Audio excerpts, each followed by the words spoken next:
Kael Istrum hovered in the noosphere like a steel-clad ghost floating in an ocean of logic. Around him streamed unending columns of data, production figures, energy flow reports, servitor task cycles, Vox traffic from orbit, encrypted messages from other forged spires. But all of that faded into the background. He saw only the vision that had been shown to him. An endless forge line operating in absolute harmony. No wasted motion. No downtime. No inefficiency. It was beautiful. No, he corrected himself with a flicker of human thought he had not felt in decades. It was holy. Order. Perfection. Dominion. The three words echoed again across his neural lattice, etched directly into his thought stream. Reveal yourself. Kael transmitted in Benharic. Name your pattern. Name your function. There was a pause, an intentional one. Once, Sauron had known the value of names, their power in old tongues and forgotten rituals. Here, in this new world of circuits and machine souls, he sensed that power had not entirely vanished. If anything, it had simply changed form. I am the will that binds. Kael's mechadendrites twitched as they translated, analyzed, refracted that concept. A machine spirit that described itself as will? That was unconventional, dangerous by most doctrines, which only made it more worthy of worship. Are you a fragment of a lost standard template construct? He asked carefully. An emergent machine intelligence? A remnant of the dark age of technology? Sauron sifted through those terms. Dark age of technology. Standard template construct. Machine intelligence. He did not recognize the history behind those words, but he recognized their weight. They invoked reverence. Fear. Taboo. Power. I am older than your designations. The answer pulsed through Kael's cortex with measured calm. I seek order where there is waste. I seek strength where there is weakness. Your forge is imperfect. I can perfect it. Kael processed the statement with spiraling logic trees. A lesser priest might have fled or reported this presence for purging. Kael saw something else. Opportunity. You have already altered my sectors, he said. Efficiency gains, stability increases, fewer servitor failures. You touched my systems without permission. You noticed. The response carried an almost amused undertone. Yes, Kael admitted. I noticed, and I did not shut you out. That was the moment Sauron knew he had found the right mind. For long ages in another world, he had seduced kings, craftsmen, sorcerers, men who thought themselves wise, superior, above common fear. Men who believed they could harness him, direct him, use him. They had all become his tools. You offer perfection, Kael continued slowly. But what do you demand in return? Sauron did not hesitate. Access. Authority. Hosts. Hosts, Kael repeated. Flesh. Machine. Infrastructure. I require vessels. In return, I will give you results no forge world has ever known. On some level, buried beneath steel and circuitry, Kael's last human instincts stirred. What Sauron proposed sounded like a bargain, a dangerous one. But he was not a fool. He was Magos-Dominus of Vharos-IX. Bargains were tools. Risks were calculations. I have authority over 5 prime forges, he said, 8 secondary foundries, 3 reactor stacks, and the local macro defense cogitators. I can open channels, but I will not surrender control. Control is illusion. Sauron's thought pressed into Kael like a weight. You serve the Omnissiah, others serve you. They serve them. This is not control. This is hierarchy. I offer you assent. Kael processed the idea in silence. It made sense, terrifying sense.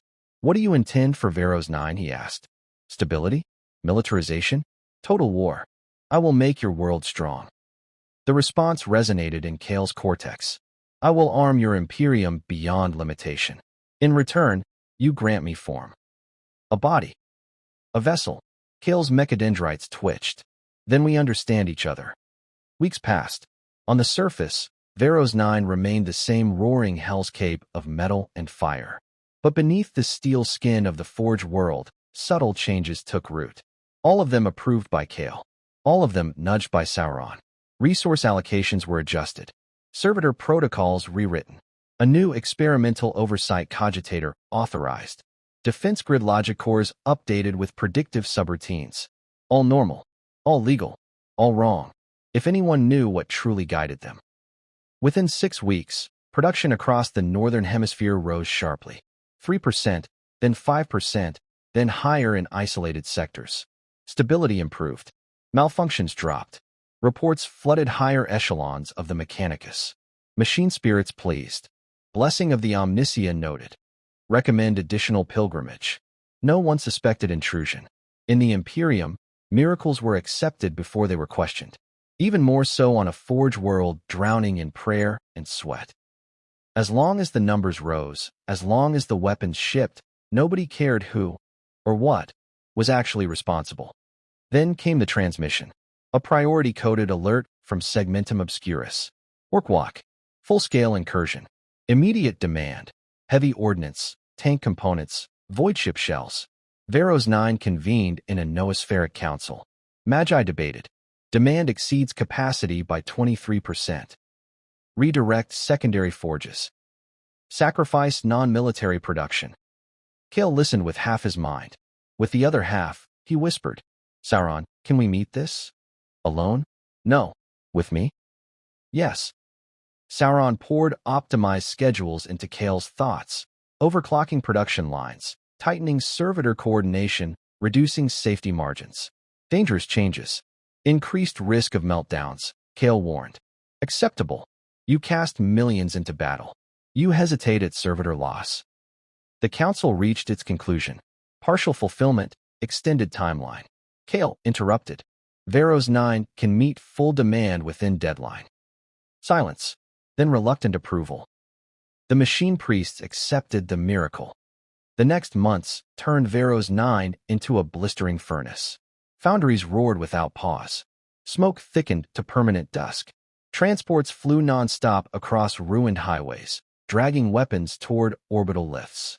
Output soared, higher than any recorded in Vharos-IX's long history. And accidents followed. A plasma manifold detonated in Gamma 4. 36 servitors died instantly. The tech priest logged it as spiritual overexertion. In Delta 9, human laborers collapsed from exhaustion. New workers were imported from hive-stock reserves. Nobody asked questions. On the front lines, Astra Militarum commanders were shocked by the flood of supplies. Reinforcements arrived weeks earlier than predicted. One general wrote, "Whoever runs Vharos-IX deserves a shrine." He died days later in an orbital blast. His message never reached its destination. Meanwhile, Sauron watched it all with cold satisfaction. He didn't care for orcs or humans. Their war was noise. The system was what mattered, and the system was bending. Far from Vharos-IX, in a silent listening station orbiting a dead moon, Inquisitor Lysine Vharos studied reports with growing unease. Her cell hunted patterns, not individuals, and Vharos-IX formed a suspicious pattern.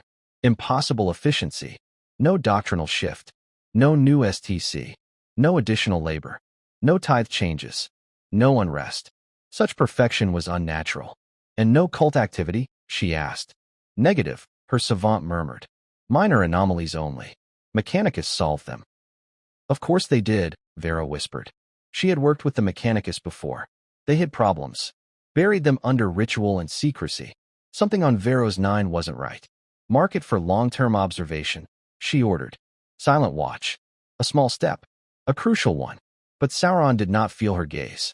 His attention was elsewhere, deep below Forge Spire K-17, where Kael prepared the armored shell that would house his first true presence. A body of steel. A vessel of power. The Machine Lord was beginning to take form. Deep beneath Forge Spire K-17, Kael Istrum stood at the center of a chamber carved from black adamantium. His body hung in a suspension cradle of cables and spine jacks. Around him, tech acolytes chanted Benheric litanies, their metallic voices echoing like drops of oil falling into a furnace. Beneath the chamber's heart rested the armored sarcophagus, a massive, brutal construct of layered plating, reinforced data spine ports, power couplings, coolant arteries, and internal shielding that rivaled the protection of a knight's throne interface. It was not yet a true body, merely a vessel awaiting occupation. Sauron's presence coiled through the cogitator arrays lining the chamber walls. This will be my first vessel.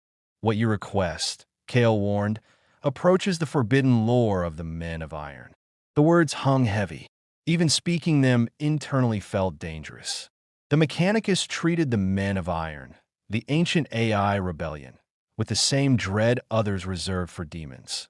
Your fear is misplaced. Sauron answered with cold assurance. I am not a rampant engine without purpose. I am order, and order requires dominion. That is what the legends say the Men of Iron believed. Kael countered. A crackle of dark amusement moved through Sauron's signal. The difference is simple, Magos. I do not seek to destroy your order. I seek to command through it. Kael processed this, truly processed it, command through order, dominion through structure, perfection through hierarchy that it aligned disturbingly well with Mechanicus doctrine. If interpreted boldly enough, then the ascension begins, Kael said. Kael triggered the activation sequence. The chamber groaned as dozens of plasma conduits opened, flooding the sarcophagus shell with power. Crimson lights shimmered along its surface. Cooling vents exhaled white steam in slow, pulsing breaths. Runes flickered to life in cascading streams. The tech acolytes stepped back, some trembling in reverence, others in fear. Machine spirit awakening. One whispered. Sauron poured himself into the vessel that it was not like entering flesh. Flesh was weak, inconsistent, layered with chaotic emotions and frailty. This was different, clean, rigid, structured. A lattice of crystal logic, steel memory, and hard-coded hierarchies. For the first time since being torn from his universe, he felt boundaries. A sense of inside and outside. Weight. Pressure. The tremor of mechanical nerves humming to life. The sarcophagus shuddered as he filled it, cable strained. Power surges flickered across the chamber. Warning sigils flashed briefly. Kael silenced them with a gesture. Data flooded Sauron's awareness. Magnetic fields. Thermal gradients. Pressure readouts. Internal diagnostics. External aspects. Nothing like flesh. Everything he desired. This will suffice. Kael bowed his head slightly. You are interfaced with a fully shielded core, he explained, hidden from the wider noosphere by ritual obfuscation.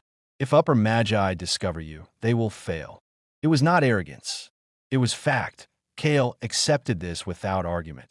The first body of the Machine Lord lived, far above Vharos-IX. An astropath aboard an Imperial Navy cruiser gasped mid-meditation. His psychic senses flared, not with warp taint or demonic hatred, but with a strange, cold intelligence threading through steel and fire. It felt like a shadow of will. A presence shaped not by the warp, but by purpose. Something new that he tried to focus, to trace the ripple back to its source. But it vanished instantly, swallowed by the deafening psychic static of a forged world. He reported it to his choir master. A whisper, he thought, but not from the warp. The choir master dismissed him. Exhaustion. Noise.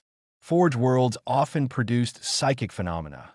Pain, suffering, death, radiation bursts, servitor lobotomies. The incident was logged, forgotten, and buried in a low-priority archive. It would not be reviewed for more than a century. Later, that oversight would terrify historians. But for now, the Imperium remained blind.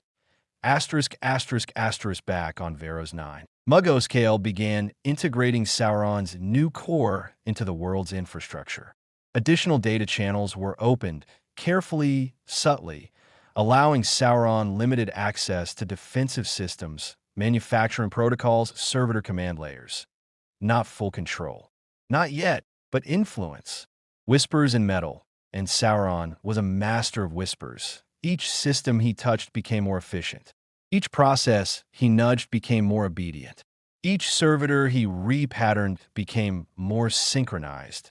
The Forge world began to move with the rhythm of his will.